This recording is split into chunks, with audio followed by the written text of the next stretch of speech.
All right, friends, I'm going to go ahead and begin recording, and I'm going to start our conversation. We might have some more friends join us in just a little bit. But last week I was talking about the Episcopal Church. Do y'all have any questions from the conversation last week? And one, I forgot to email you. Yeah. Okay, so like if you have a church, like say the Church of the Reconciler that split from the Christ Church in Fairfield over abortion, and you have churches that leave because of gay marriage and stuff, and they work with a bishop from Africa. You were talking about Rwanda, but I don't know if you were joking, but someplace in Africa. Are they still part of the Anglican Communion? So it depends. There are churches that have broken away for several issues. The two main issues were ordination of women and the election of Gene Robinson, the first openly gay bishop. I think Rwanda is one of the churches. I think there's a church in Nigeria that is another like very conservative Anglican church. And they started something called like the Anglican Cone, which has like some relationship with the church in Africa, or the, or the Southern Cone. And yeah, it's like weird. And I'm not exactly sure because, I've never been part of a breakaway church and I've never left the Episcopal Church. So I'm not exactly sure like how it all works and like what that relationship looks like exactly. But there are churches that have broken away and said, okay, we're no longer Episcopal. And what we found with this is churches can leave, a priest and all the parishioners are able to get up and walk out of the building, but you're not allowed to take the building with you. So you can't have an Episcopal church and then just say, we're now a Presbyterian church and like change the sign out front. You can't do that. The property belongs to the Episcopal church. But you could get up and walk out and say, we're going to cross the street and going to buy the land and build a new church, and we're going to call ourselves something different. And so people have done this, and they've created different kind of alliances. Some people have partnered with this church in Nigeria or a church in Rwanda and said, okay, we're going to get in touch with those bishops. That bishop's going to say he will be my bishop and have, pastoral authority over us. And we will be, subject to their authority. And maybe that bishop is connected to the Anglican Church, the Anglican Communion worldwide. But I think every church is different. So I'm from just outside of Pittsburgh, Pennsylvania. And there was a bishop around 2004 who said, I'm going to transition my whole diocese out of the Episcopal Church. Well, not everyone in that diocese, not every church said like, yeah, that's great. We agreed to do that. A few priests said, yeah, come on, we're going. But basically that bishop left and it was real complicated and it got into like legal matters and stuff. But that bishop left and that bishop and those priests had to leave those churches. And then they were able to appoint a new Episcopal bishop and bring in new pastors, new priests for those churches. And the Diocese of Pittsburgh is trucking along. So I think it's kind of church by church basis. Now, here's what's funny. Like my brother was going to a church that had been Presbyterian, I think PCUSA. And then as a church, the minister and the people, they said, you know what? We no longer feel part of the PCUSA church. We're going to become Reformed. And so there's a point where like they just kind of changed the sign out front and went from Presbyterian to Reformed church. And some people left the church, but they kept their building. They kept all their stuff. They just kind of changed their theology and changed their name. You can't quite do that in the Episcopal Church. In part, it's, the way we're structured, right?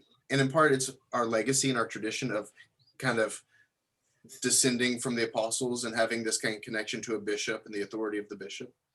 In part, it's also the way we're structured legally, that St. Thomas is not an independent property.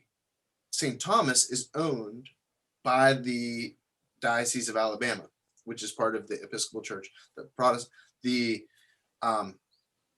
DFMS, the Domestic and Foreign Missionary Society of the Protestant Episcopal Church of the United States of America is the legal name.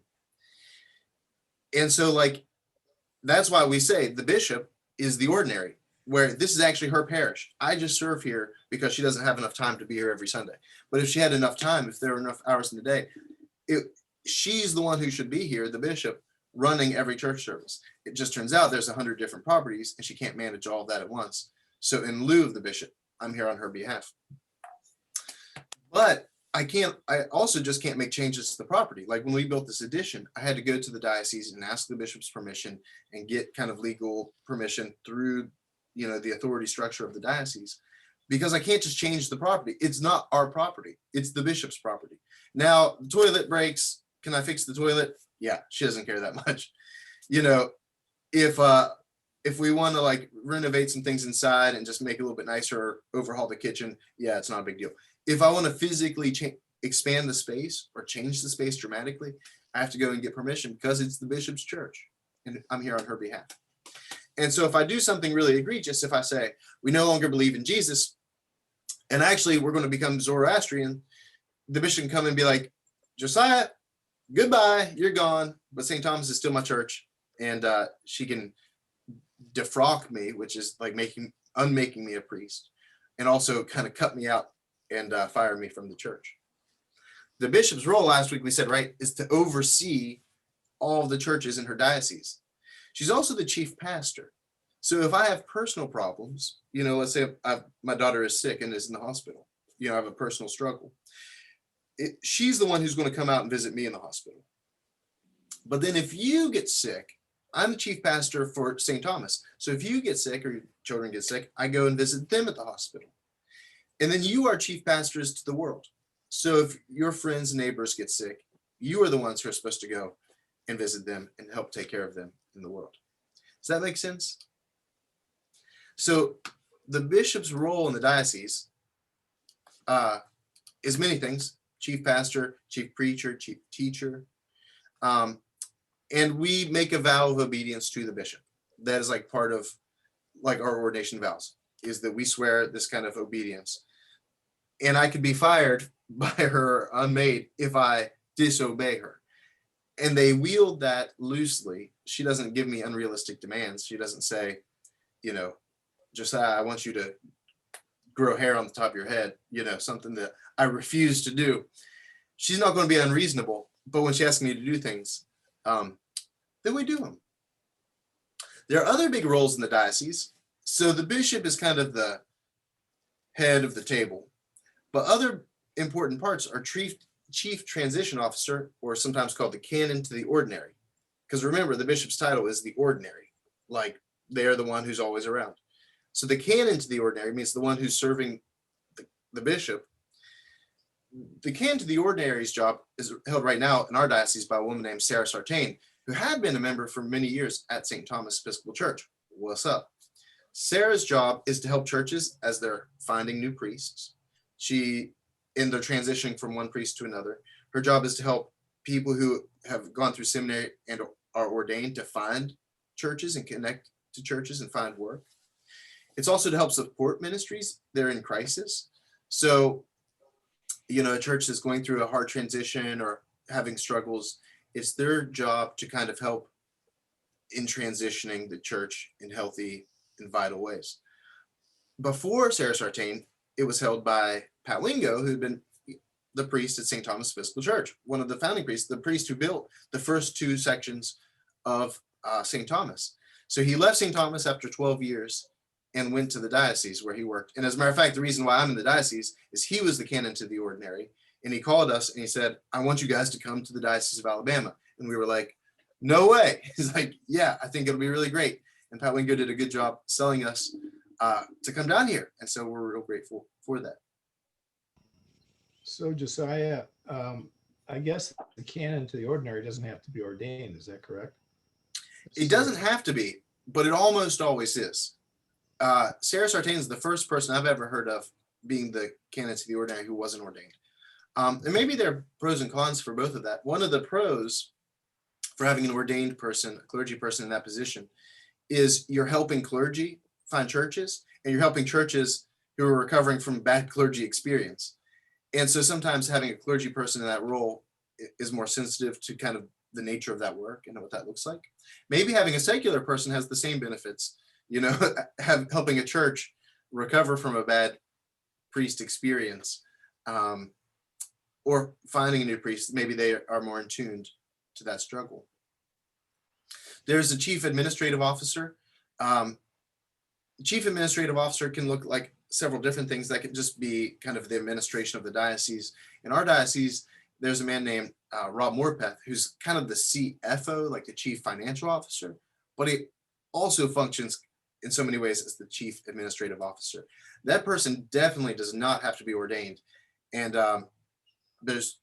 if someone who's ordained has the ability to administrate, that's wonderful, and to do finances, but it's really someone who has great skill at administration and finances.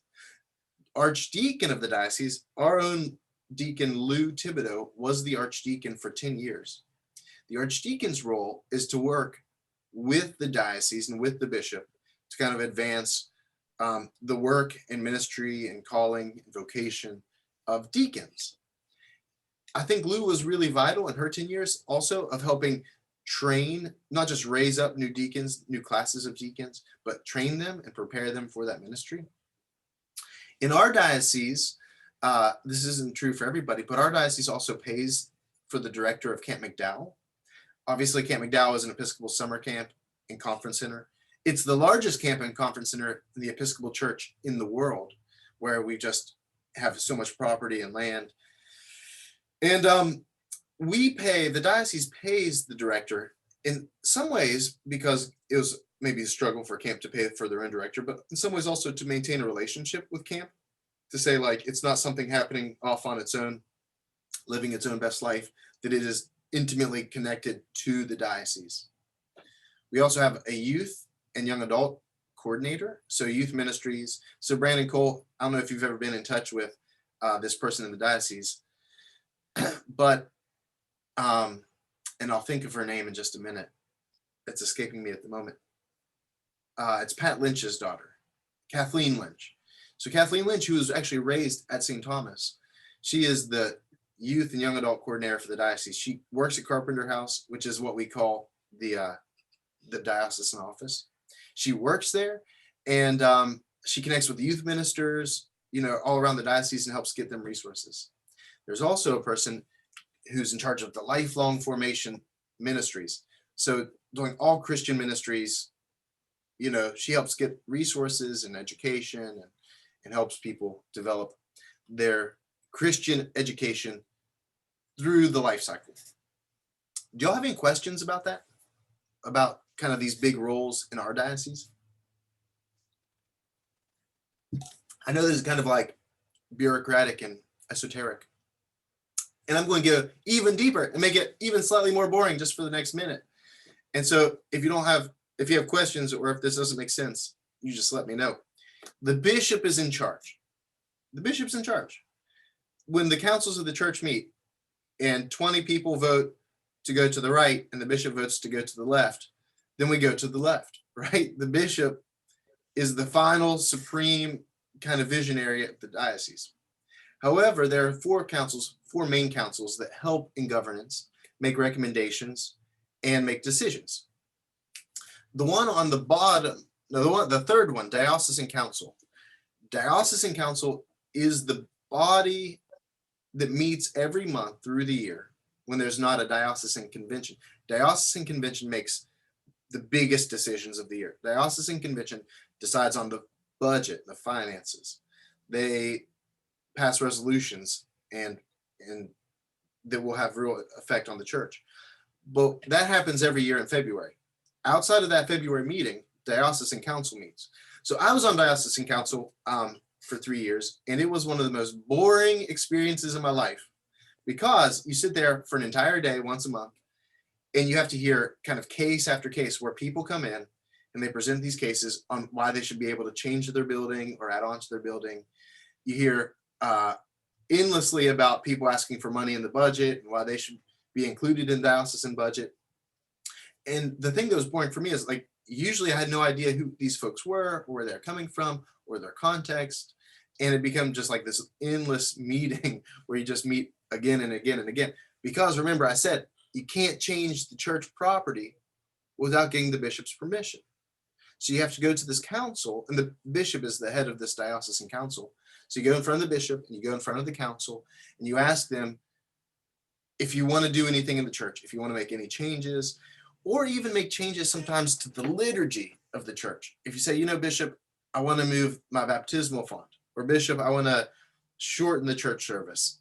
Can I have your permission? You have to go in front of this council, present yourself, and make a case for it. I don't know if my life was most fulfilled being on diocesan council, but I am on the standing committee now. So the standing committee, and I'm actually the president of standing committee, and I do love standing committee, and it's not boring at all. The standing committee is like the give unsolicited and unwanted advice to the bishop committee, which I love.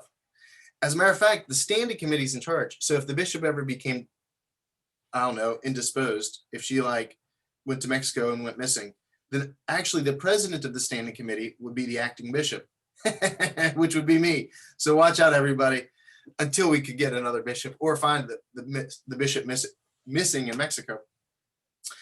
But the standing committee meets and we do a couple things. One, we make sure that everything in the diocese is legit and legal. Does this conform to the canons and the laws of the Episcopal Church? When people are being ordained, they go through something called the Commission on Ministry. And the last stop is the standing committee to make sure that they have fulfilled all the laws of the Episcopal Church. Have they met all the standards of the church? But also we meet with the bishop regularly to tell the bishop whatever we want to tell the bishop. So Bishop, you should be wearing only neon hats from now on. Now the bishop doesn't have to take our advice. That's the beauty of unsolicited advice. The bishop can listen to us and be like, Josiah, neon hats, terrible idea. I'm not going to do that. And I can't do anything to stop it. That's not the goal, really.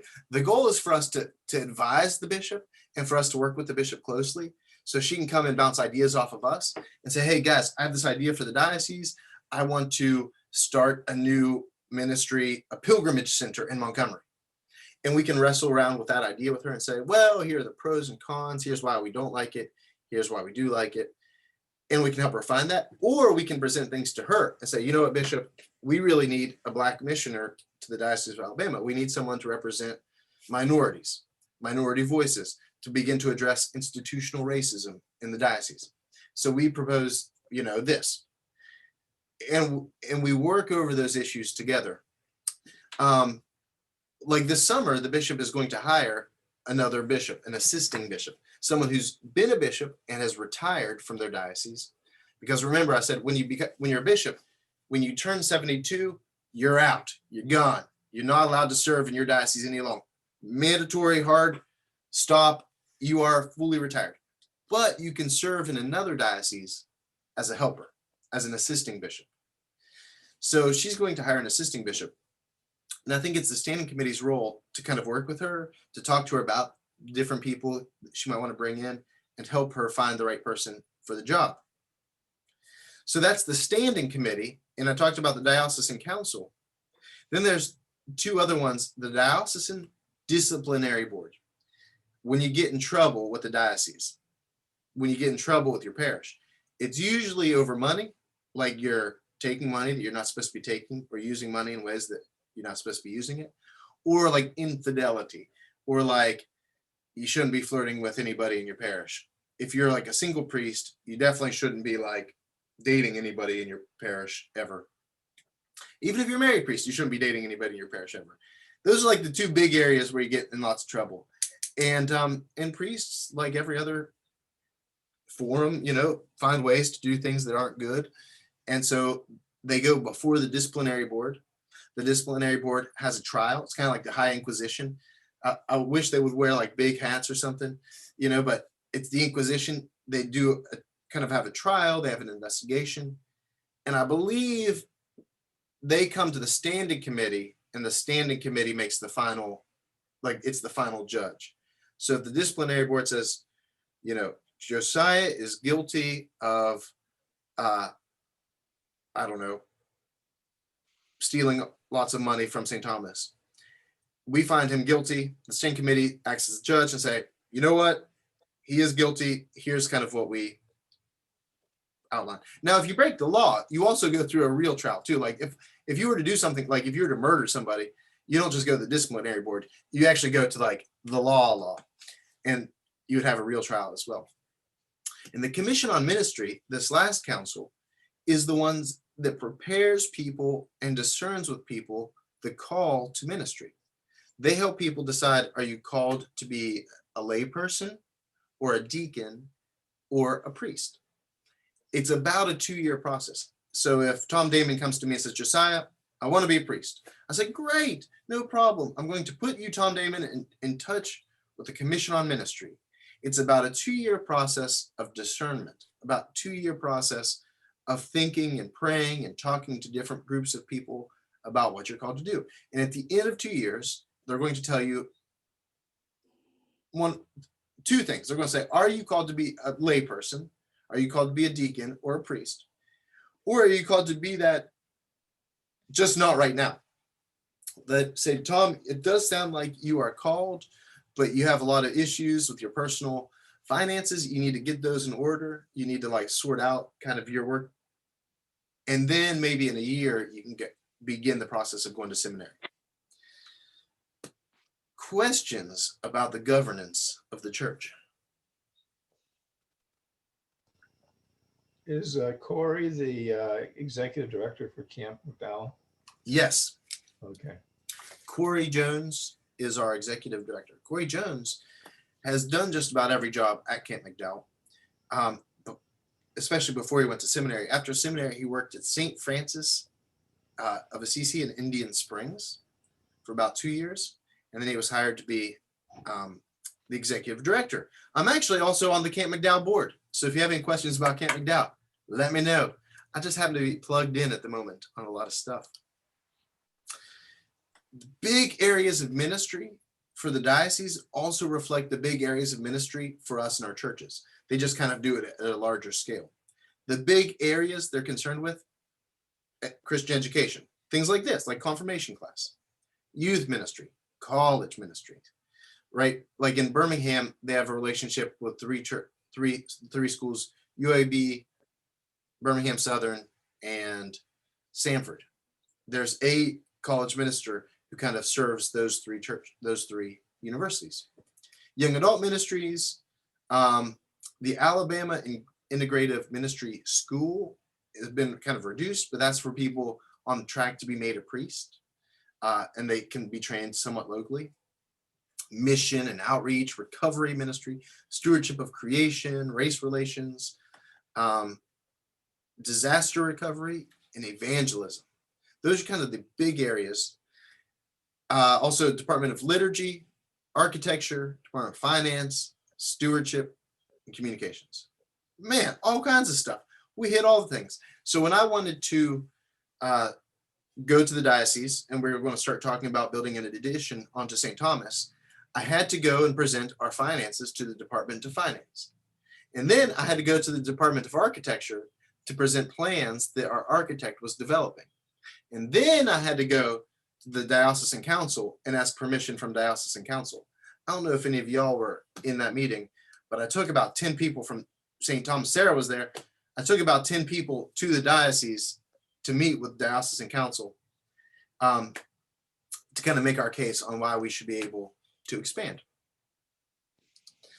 In the Diocese of Alabama, look, there are a lot of ways to worship, even as Episcopalians, even though it feels like we're always worshiping in the same way in the diocese. There's a lot of different ways to worship. High worship tends to refer to a very highly traditional service. If you go to a high mass, let's say somewhere like St. Andrews in downtown Birmingham, there's definitely going to be lots of incense. There's going to be lots of ritual motion, not just bowing and crossing yourselves, but genuflecting, ringing bells at certain times. Sometimes we call this the bells and smells because there's a lot of bell ringing and there's a lot of incense. All of this has function rooted in church history.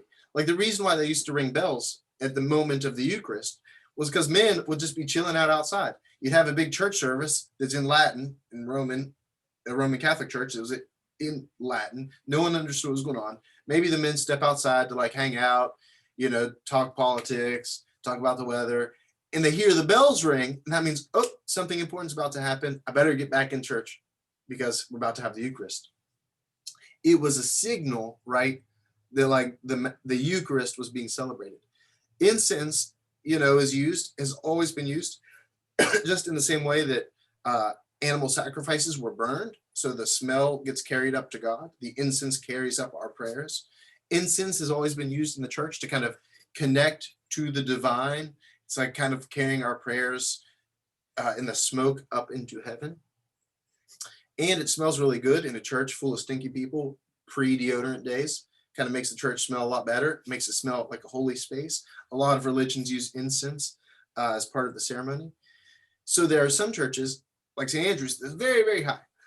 So I did a wedding at St. Andrews, and I had to go an hour beforehand for someone to walk me through all the things because I wasn't familiar with all the times they were going to do things. They ring the bells 3 different times during the Eucharist. They bow about 4 different times, during the Mass when I don't typically bow. They have incense as you walk into the church, as you walk out of the church, but they also have incense when you're getting the Eucharist ready, right? And there's a certain way that they like to use the incense around the altar.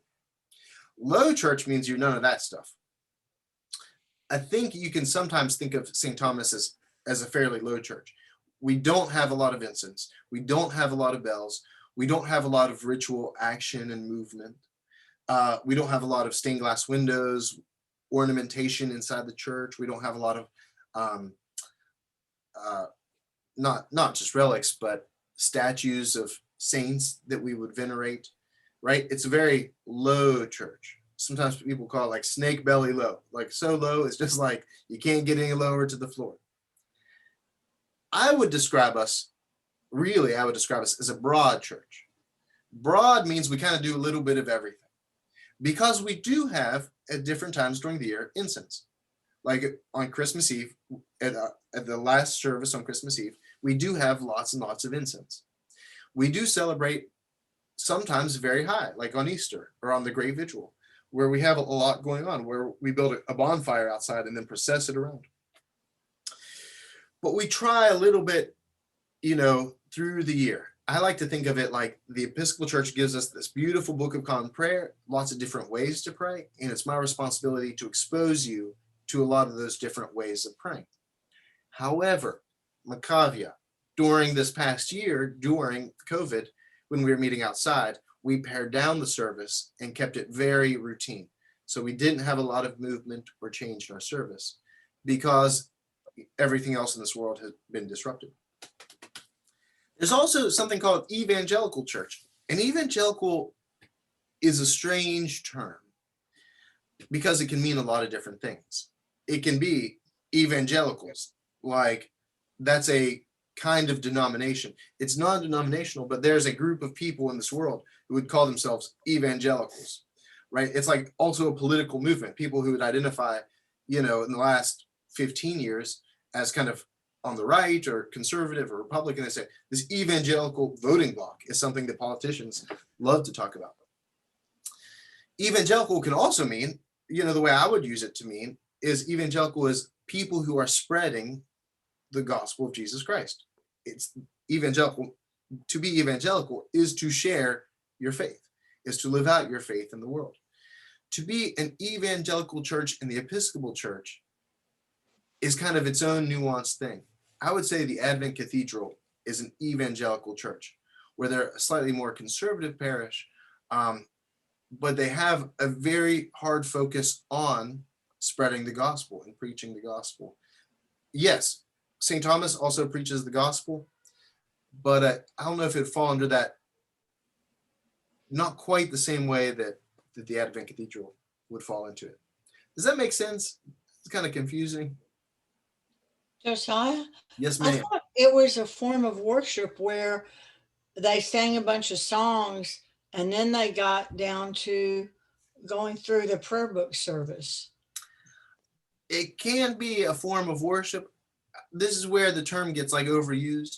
Okay. So you could say something like Church of the Highlands is a quote unquote evangelical church. where it has very little ceremony or tradition. Like, it doesn't use a Book of Common Prayer.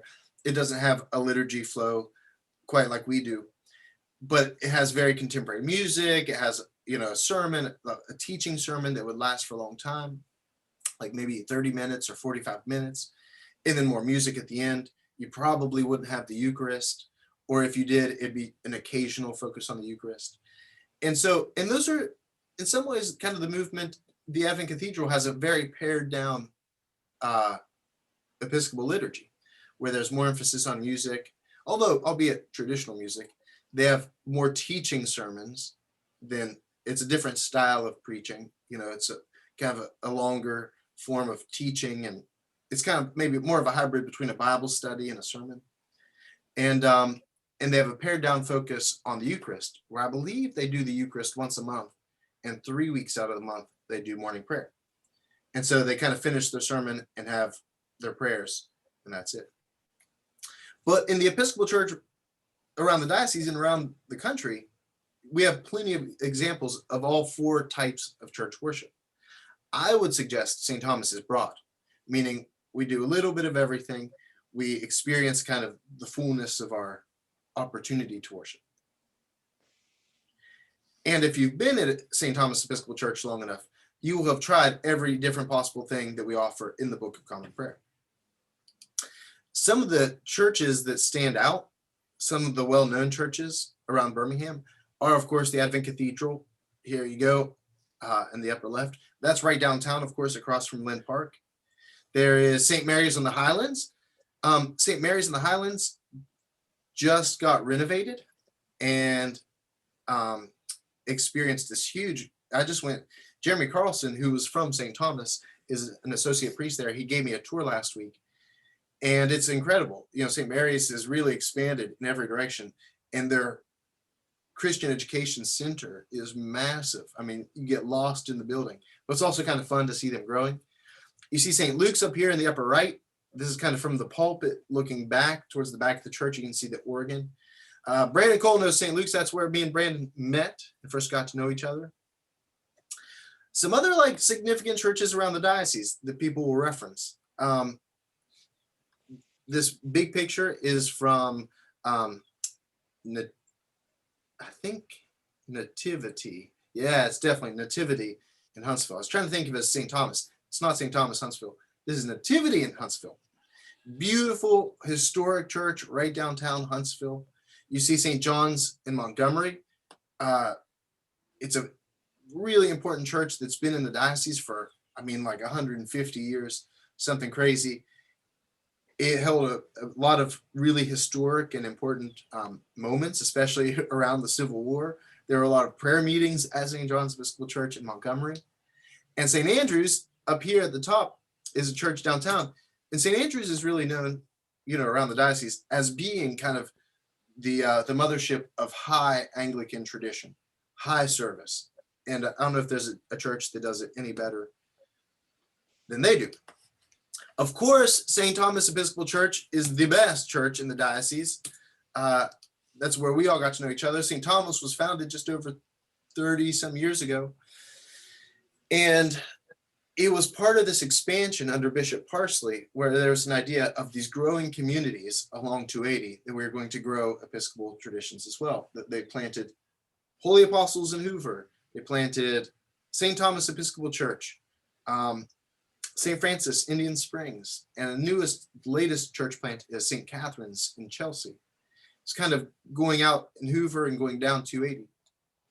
St. Thomas began because our friend Paul Thibodeau, who's on this call right here, Paul Thibodeau was in a committee at the diocese talking about church planting. I was chair of a department of for expanding churches. It was Bishop Parsley. Yes, we were going to expand 10 churches in 10 years. Well, the 4 years I was chair, we developed 4 churches. So look, they're sitting around in a meeting and the bishop says, I want to start another church. And he looked at Paul and said, Paul, would you start for me another church out on Acton Road or somewhere in this area? And so Paul got the short straw on that one. And, Right. And Paul has been a member of St. Thomas ever since. So it was, Paul, you correct me. When the church began, they rented the space just down the road on Acton Road, where there's now something called Magnolia Cafe. St. Thomas rented that space, and they called it St. Thomas by the liquor store because it's right beside the liquor store. There was a liquor store on one side and a hardware store on the other. And it was Massey Gentry, is that right? No, Ken Fields. It was Ken Fields, who's I think now in the Diocese of Texas, or somewhere in Texas. Yeah, he's at St. Martin's in Houston.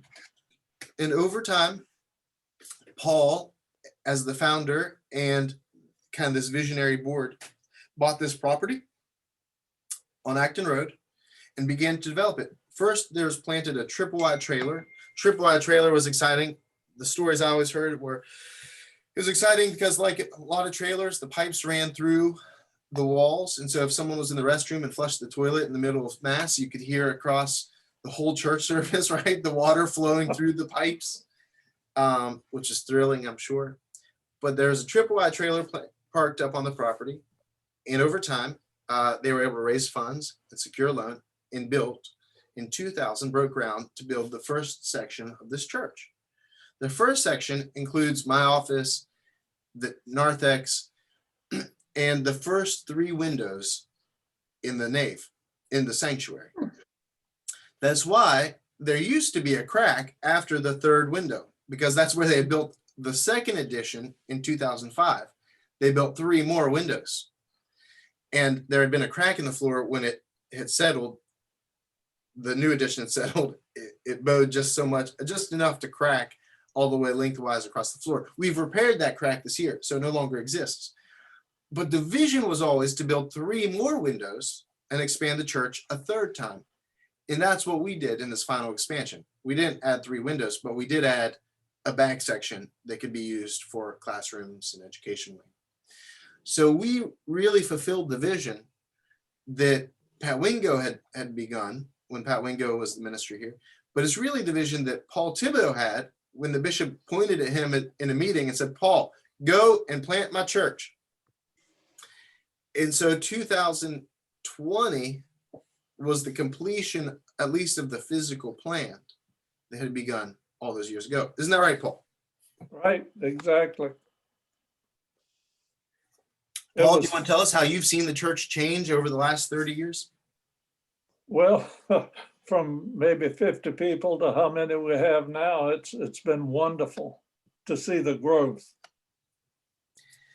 Not only did Paul found the church, Paul also physically built a lot of the wooden things we have in the church, whether that's shelves in my office that I have behind me, or the altar, or the lectern, or benches that we have throughout the church. Paul physically built a lot that we still use today, whether that's the things that our plants rest on or that the Flower Guild uses to make our flower arrangements. Don't give me all the credit. There are a lot of other people who did a lot of work. Nope, only Paul Thibodeau. Sorry, everybody else. Yeah, of course, many hands over many years. And over 30 years, it's been kind of a constant state of change, which is wonderful, which is what it means to be a living church. I hope you all have had a chance to go to Camp McDowell. Camp McDowell is, like I said, the largest camp and conference center in the Diocese of Alabama, in part because of the expansion with Bethany Village. When they expanded Bethany Village and built this fully accessible summer camp at the top of the hill, it really grew the size of camp. At the camp, they also have something called an environmental center. The environmental center is separate from camp, but it's not separate. They use camp and they live at camp. They have about 35 full-time teachers. And what happens is they connect with elementary schools around the state of Alabama. And elementary schools will come for 2 or 3 nights at a time. They'll stay at the camp throughout the entire year. And they learn about the environment. They learn about, all the biodiversity of Alabama. It's this really wonderful program that affects thousands of children across the state every year. And unfortunately, because of COVID, they had to push the pause button last year, which was really tragic. But it's really responsible for like educating kids about the wilderness, about the forest, about life,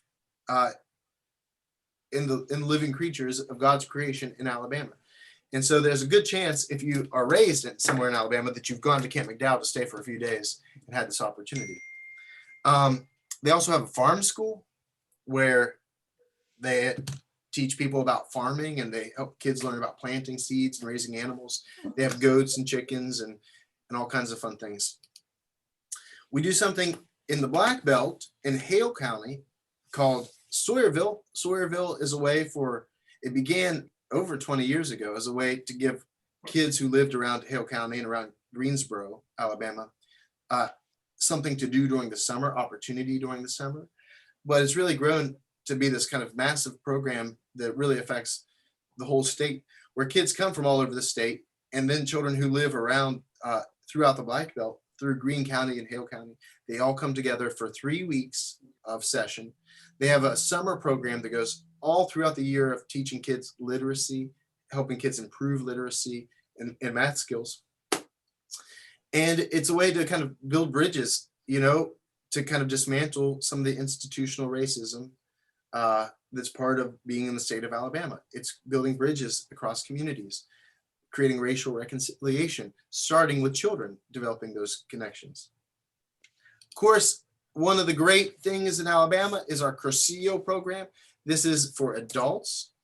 Our Cursillo program is the main way we go on retreat in the Diocese of Alabama. This is the main way that we hold retreat. We do 5 a year, usually at Camp McDowell. And it's a place where they have kind of a format and a flow to the weekend, but it's a long weekend, a 4-day. You go like on a Thursday night, you come home on a Sunday night, and you spend that 3.5 days really connecting spiritually, learning, growing, being challenged. This is the way that this is one area that diocese really invests in our long-term spiritual growth for adults. I know Paul has gone on lots of Cursillo weekends. Has anybody else gone to Cursillo? Several, I can't remember who in the parish, but Jonathan has been, and some others. Lou has. There are quite a few. It's I'd a really wonderful thing. recommend it. I'd recommend it. If you are hungry spiritually and you say, look, I just need something more than what I've got. I just need to go deeper. I would connect you and be glad to connect you to Cursillo, because it is a profound and life-giving experience. Our Diocese of Alabama, has 2 partner companion dioceses, the Diocese of Alaska and the Diocese of the Bahamas. I have been asking for years to be sent as a missionary to both places. Let me go and develop these relationships. They have not sent me to either yet, and I don't know what I have to do.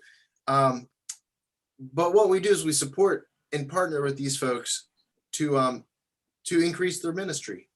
There's a lot of indigenous folks in Alaska and a lot of rural areas of Alaska where they do ministry, that we try to support them. And in the Bahamas, we've worked especially in recovery, helping churches after really massive hurricanes and destructive storms, helping them rebuild, but also helping them educate their clergy and prepare their clergy for ministry. In the diocese, obviously, we also support kind of all kinds of different mission and outreach, like Stop Hunger Now. Maybe you've gone to a high school and you've helped prepare meals, or Habitat for Humanity. We do both of those at St. Thomas. Some years we do it more than others. Depends kind of if there's COVID raging or if there's not. We also help.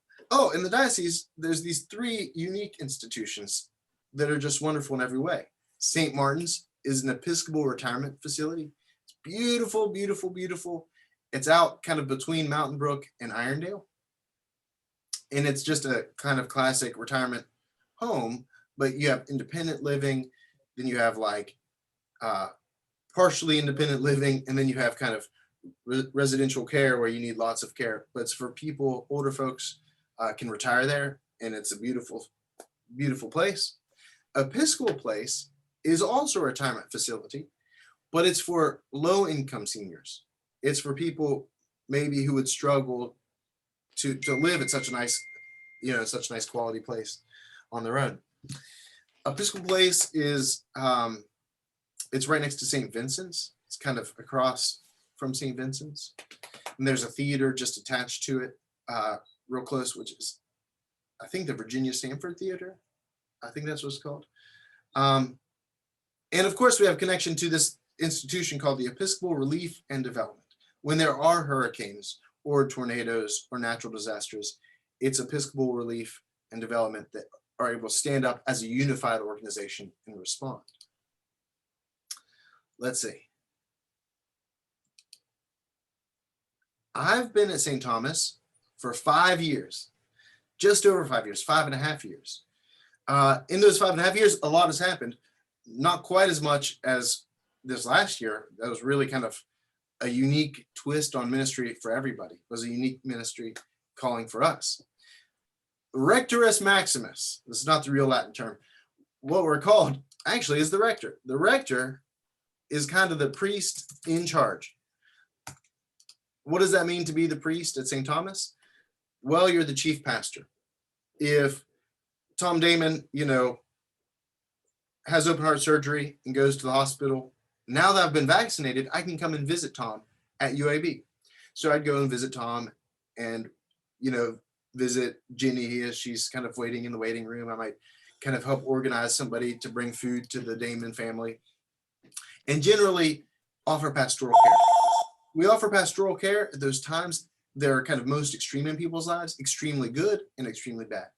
Pastoral care for people maybe who have young children, pastoral care for people who are getting married and preparing for marriage, pastoral care for people who are in crisis, maybe a marriage crisis or life crisis, and also pastoral care for end of life as people are sick and dying. And then obviously for families of somebody who has just died. Obviously, preacher, you come to church, you're going to hear me preach. I preach most of the weeks of the year, although our fearless deacon is an excellent preacher as well. And she preaches, 6 to 8 times a year. I preach, I tend to preach about 40 times a year, 42, 44 times a year. So it's quite a bit more. Teacher, look, here I am. This is class. We are teaching. I'm always every Sunday trying to offer at least an hour class of Christian education on something. In some ways, we act as a crisis counselor. If you do kind of hit a real hard place, your priest is a great place to begin. Now, I'm not going to be like a counselor where I'm going to meet with you endlessly. So if Paul Thibodeau is having a crisis in his life, he and I might meet once. Maybe we meet twice. Possibly we meet a third time. But if I can't help Paul through that in 3 times, what I'm going to do is recommend Paul to a professional counselor. And I'm going to help Paul get the long-term counseling he needs. That a priest isn't your long-term counselor where we check in every week. We're kind of like crisis management, at the head of an extreme crisis. And then help you get the resources to go forward. Chief liturgist, at the end of the day, we worship God. This is what we do. So at the end of the day, I'm the chief liturgist, meaning I'm here to help you have church service. You can't have mass without a priest. You can do a lot of things without a priest, but you can't have the Eucharist without a priest. Also, church administrator of building and the grounds. Got to make sure the staff is all doing what the staff is hired to do. Got to make sure the building is run well and efficiently, and the ministry is run well. So at the end of the day, I do spend a lot of time in the office, just making sure everything is healthy, vital, and vibrant. I make my vestry help with that a lot. Tom is on the vestry. Tom Damon. Look at this guy. The vestry is like my right hand. Okay, so remember, we went from the Episcopal Church to the diocese. Now we're just like at St. Thomas. The rector is chief pastor of this parish. The vestry are my buddies who help me do everything in the church. They are the legal arm of the church, board of directors, the church, the town council. They are the executors of all the official business of the church. When we need to sign official documents, when we need to sign loan papers, when we need, Sarah Mayfield is also on the vestry. So Sarah, you just rolled off. Tom is still on. Y'all, it help with the management of everything we do. They help create vision and direction for the ministry of the church. We're really aided by two people, the senior warden, who's kind of the rector's warden. The senior warden is like my best friend. Senior warden and I talk on the phone every week, check in about what's happening in the church, what the needs are of the church. And the junior warden, they are really responsible for the building and grounds. So if we have like a pipe burst at the church, I call the junior warden. I say, "Oh no, the pipe has burst." And they're like, "Oh no, what should we do?" I say, "Call the plumber." And then the junior warden rushes over here with the plumber's hat on, and they meet the plumber and they repair the burst pipe and help the church succeed. Other roles at the church, right? We have Deacon Lou. Her job is to be the one out in the world. The role of the deacon is to be my best friend. We work hand in hand, but we work kind of in different ways. I'm inside the church, maintaining the community in the church, maintaining the vitality of the people here. Her job is to be outside the church, to see the concerns and the needs of the community. And then we call back and forth to each other. I call all the people into church, and she calls everyone back into the world. She gives us opportunities to serve with outreach and mission all around Birmingham, all around Alabama, and around the state and around the country. So the priest and the deacon work hand in hand.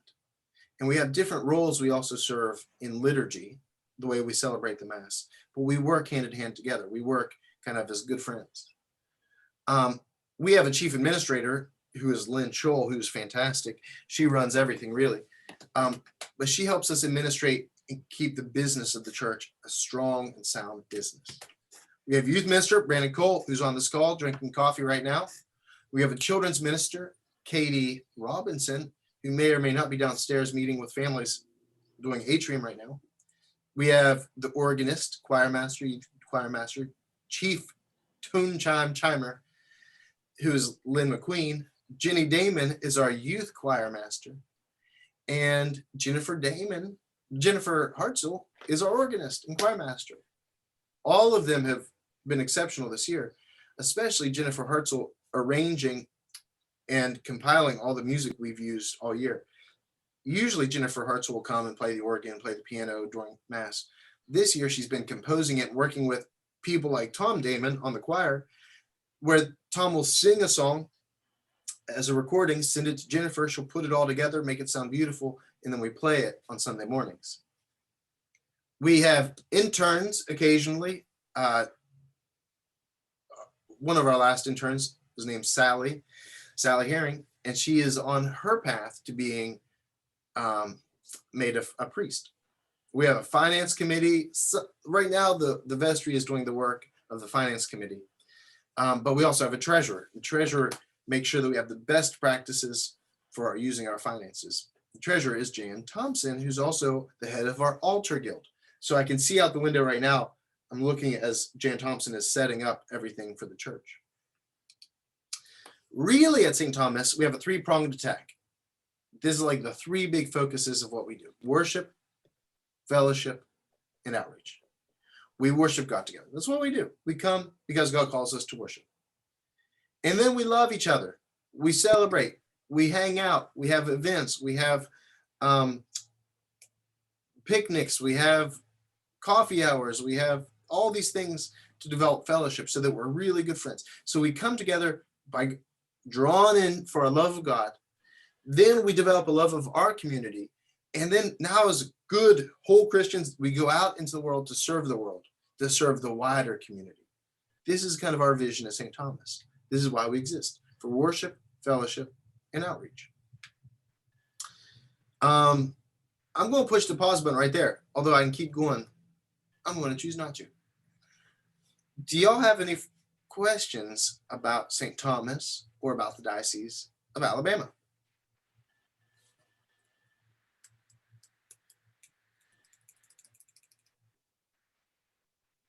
Stunned into silence. For Well, most of you, I think you did a great job. thank you, Paul Thibodeau. What's your hey. email? This has been good. It makes me have lots of questions, but they're too long. Good. Ask me your questions. Ask me your questions. Email me your questions. We can pick up on this next week and we'll keep going. But we're moving, we're cruising towards the end of our classes. Next Sunday, the 21st, is our last confirmation class. Before then, on the 28th, it's Palm Sunday.